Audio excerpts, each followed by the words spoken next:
కూడా చేయడం జరిగింది అధ్యక్ష. తమరి ముందు వాస్తవాలను సభ్యుల ద్వారా తెలంగాణ ప్రజలు కూడా చెప్పాల్సిన బాధ్యత ప్రభుత్వం మీద ఉన్నది అధ్యక్ష. తెలంగాణ రాష్ట్రం వచ్చిన తర్వాత 2014 నుంచి డిసెంబర్ 6, 2023 వరకు ప్రతి నెల యావరేజ్గా గత ప్రభుత్వం ఖర్చు పెట్టింది 52 కోట్ల రూపాయలు రాజీవ్ ఆరోగ్యశ్రీలో. డిసెంబర్ 7, 2023 నుంచి మార్చ్ 25, 2026 దాదాపుగా 26-27 నెలలలో ప్రతి నెల ఈ ప్రభుత్వం ఖర్చు పెట్టింది 89 కోట్ల రూపాయలు అధ్యక్ష యావరేజ్గా. అదేవిధంగా రాజీవ్ ఆరోగ్యశ్రీలో రాష్ట్ర ప్రభుత్వం పేమెంట్లు ఇవ్వడం లేదు, దాంతో ప్రైవేట్ హాస్పిటల్స్ మూతపడుతున్నాయి, మాకు నోటీస్ ఇచ్చిండ్రు, మీరు ఇంకా దాని మీద స్పందించడం లేదన్నట్టుగా ఏదైతే మాట్లాడుతుండ్రో ఈ వారసత్వం వారి నుంచి మాకు వచ్చింది అధ్యక్ష. ఈ రాజీవ్ ఆరోగ్యశ్రీ బకాయిలు పెట్టి అధికారాన్ని కోల్పోయి ఆ భారాన్ని మా నెత్తి మీద పెడితే ఆ భారాన్ని మోస్తూనే మేము 5 లక్షల నుంచి 10 లక్షల రూపాయలకు పెంచడం జరిగింది అధ్యక్ష. ఆ విషయం కూడా 7 తారీఖు నాడు మేము ప్రభుత్వం బాధ్యత తీసుకున్నప్పుడు 7/12/2023 నాటికి గత ప్రభుత్వం నుంచి వారసత్వంగా మాకు వచ్చిన భారము 600 కోట్ల 27 లక్షలు అధ్యక్ష. 600 కోట్ల 27 లక్షల రూపాయల భారము గత ప్రభుత్వం నుంచి మాకు వారసత్వంగా రాజీవ్ ఆరోగ్యశ్రీలో భారం వచ్చింది అధ్యక్ష. అందులో గవర్నమెంట్ హాస్పిటల్స్కి 240 కోట్ల 11 లక్షలు, ప్రైవేట్ హాస్పిటల్స్లో 360 కోట్ల 16 లక్షలు. అదేవిధంగా అధ్యక్ష మేము ప్రభుత్వం వచ్చిన తర్వాత మేము చేసిన పేమెంట్స్ 7/12/2023 నాడు మేము పదవి చేపట్టినాక 8/12/2023 అంటే ఫైనాన్షియల్ ఇయర్ 2023-24 అంటే కంప్లీట్ మార్చ్ 31, 2024 వరకు వాళ్ళు లేరు అధ్యక్ష. 3 నెలల ముందే ఈ ప్రభుత్వం బాధ్యత తీసుకున్నది. ఈ ప్రభుత్వం బాధ్యత తీసుకున్న 8/12/2023 నుంచి ఈ రోజు వరకు 2,408 కోట్ల రూపాయల 51 లక్ష ఇప్పటి వరకు మన ప్రభుత్వం పే చేసింది అధ్యక్ష. ఇందులో గవర్నమెంట్ హాస్పిటల్స్కి 927 కోట్ల 99 లక్షలు, ప్రైవేట్ హాస్పిటల్స్కి 1480 కోట్ల 52 లక్షల రూపాయలు. అంటే గవర్నమెంట్లో 34 కోట్లు పర్ మంత్ ఇస్తే ప్రైవేట్లో 55 కోట్లు పర్ మంత్ ఇవ్వడం జరిగింది అధ్యక్ష. అదేవిధంగా అధ్యక్ష ఈరోజు అవుట్ స్టాండింగ్ ఇప్పుడు వారు ఏదైతే చాలా అవుట్ స్టాండింగ్ ఉందని అంటుండ్రో యాజ్ ఆన్ డేట్ 25th వరకు క్యాలిక్యులేట్ చేస్తే ఈరోజు వరకు 727.75 కోట్లు.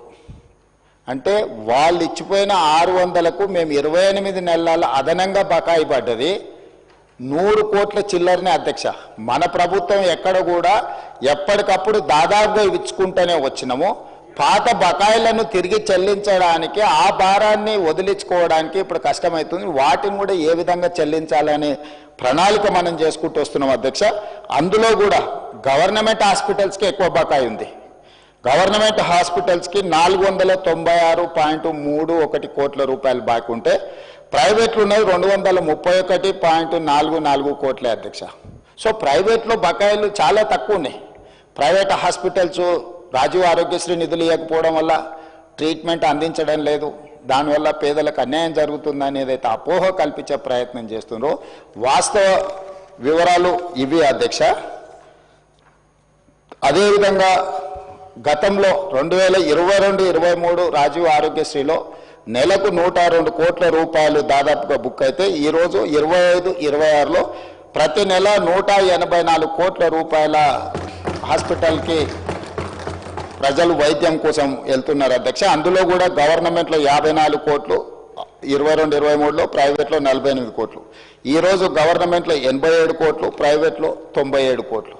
సో అన్ని రకాలుగా పేషెంట్లు పెరగడమే కాకుండా 5 లక్షల నుంచి 10 లక్షలకు రాజీవ్ ఆరోగ్యశ్రీ ఏదైతే ఇన్సూరెన్సు ఇతర వ్యాధులను కూడా అందులో చేర్చడం వల్ల ఈరోజు దాదాపుగా మోర్ దాన్ డబుల్ ఈరోజు వాళ్ళు వాడుకోవడం జరుగుతుంది అధ్యక్ష.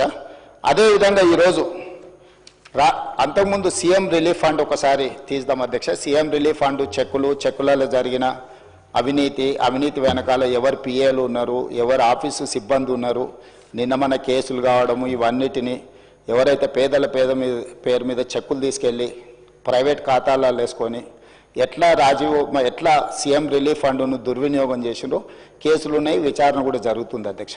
కానీ మన ప్రభుత్వం వచ్చిన తర్వాత సీఎం రిలీఫ్ ఫండ్ కానీ రాజీవ్ ఆరోగ్యశ్రీ కానీ ఎమ్మెల్యేలకు ఆన్లైన్లో వెబ్సైట్ ఇచ్చేసి డైరెక్ట్గా ట్రాన్స్పరెంట్గా ఎవరైనా అప్లై చేసుకునే వెసులుబాటు కల్పించి క్లియర్గా ఇస్తున్నాము. మేము ఈరోజు సీఎం రిలీఫ్ ఫండ్ ఈ 27 నెలలలో 2046 కోట్ల రూపాయలు సీఎం రిలీఫ్ ఫండ్ ఇచ్చినాం అధ్యక్ష.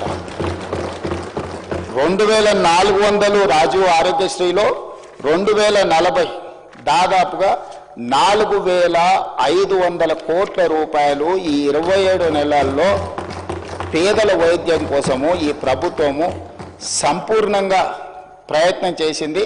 ఇది సరిపోతుందంటే ఇది సరిపోదు అధ్యక్ష. మేము ఎప్పుడు ఇది సరిపోయింది ఇంకా ఇంతకంటే ఎక్కువ చేయలేమంటలేం. అందుకే ఈరోజు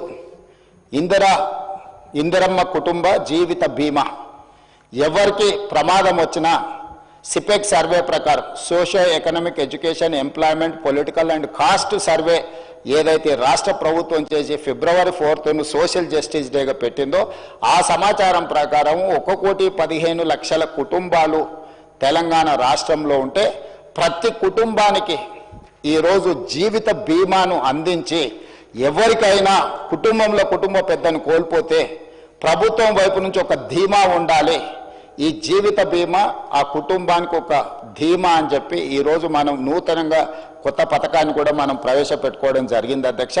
ఈరోజు పేదలను ఆదుకోవడానికి అన్ని రకాల ప్రయత్నాలు చేయడమే కాకుండా ఈరోజు 35 గవర్నమెంట్ కాలేజెస్ ఉన్నాయి అధ్యక్ష. రాజీవ్ ఆరోగ్యశ్రీని భవిష్యత్తులో ఏవైతే టీచింగ్ కాలేజెస్ ఉన్నాయో, ఇక్కడ చాలామంది కాలేజీల యజమానులు ఉన్నారు, private medical colleges nursing colleges నడిపేవాళ్ళు. టీచింగ్ కాలేజెస్కి ఏమో పేషెంట్లు రావటం లేదు, చాలా వాటికి పేషెంట్లు పోయే దగ్గరనేమో ప్రొఫెషనల్స్ లేరు. దీన్ని ఆలోచన చేసి అందుకే దీని మీద వివరంగా ఇంకా చర్చ చేస్తాం. ప్రభుత్వం అన్ని స్థాయిలో మేము ఈరోజు అందరి నుంచి సమాచారం సేకరించినాం. ఏ ఏరియాలో అయితే టీచింగ్ కాలేజెస్ ఉన్నాయో పర్టికులర్గా మెడికల్ కాలేజీలు రాజీవ్ ఆరోగ్యశ్రీని మొత్తం ఆ మెడికల్ కాలేజీలకు పంపిస్తే అక్కడ చదువుకునే నర్సింగ్ కాలేజ్ స్టూడెంట్స్కైనా మెడికల్ కాలేజ్ స్టూడెంట్స్కైనా పీజీ చదువుకునేటోళ్ళకైనా ఫర్దర్ స్పెషలైజేషన్ చేసేటోళ్ళకైనా విరివిగా బాధితులు వచ్చినప్పుడు వాళ్ళను ట్రీట్ చేయడం ద్వారా వాళ్ళకి వర్క్ ఎక్స్పీరియన్స్ వస్తుంది. అదేవిధంగా రాజీవ్ ఆరోగ్యశ్రీ